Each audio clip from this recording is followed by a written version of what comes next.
وقال النبی صلی اللہ علیہ وسلم الا ادلکم علی ما یمحو اللہ بہ الخطایا ویرفع بہ الدرجات قالوا بلا یا رسول اللہ قال اسباغ الوضوء علی المکارہ رواہ مسلم صدق اللہ العظیم۔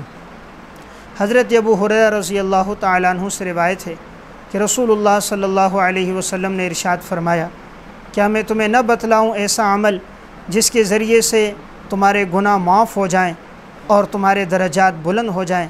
صحابہ اکرام نے فرمایا ضرور بتلائیے۔ آپ صلی اللہ علیہ وسلم نے فرمایا اسباغ الوضوء علی المکارہ، مشقت کے باوجود کامل طور پہ وضو کرنا۔ گفتگو چل رہی تھی کہ شریعت میں بعض اعمال ایسے ہیں جس کے ذریعے انسان کے گناہ معاف ہو جاتے ہیں۔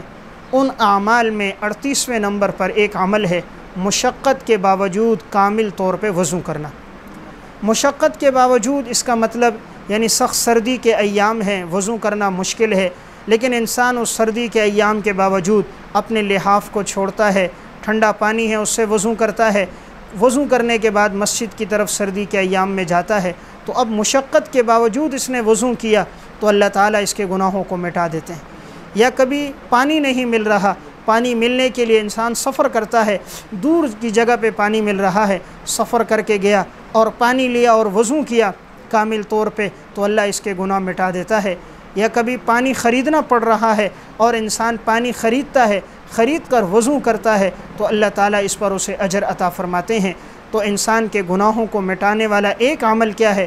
مشقت کے باوجود کامل طور پہ سنت کے مطابق وضو کرنا، اس کے ذریعے انسان کے گناہ معاف ہو جاتے ہیں۔